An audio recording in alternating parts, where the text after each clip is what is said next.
93-жылы Leylek район жаңы жер айлық жаштар тұрғыны болам. Мен аркасчылық қылат едім. Азыр қылсам Майзам жолында жол берем. Фамилия, имя, отчество? Фамилия, имя, отчество?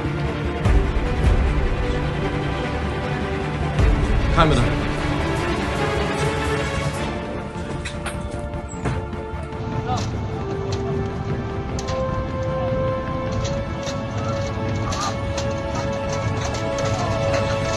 Сервис.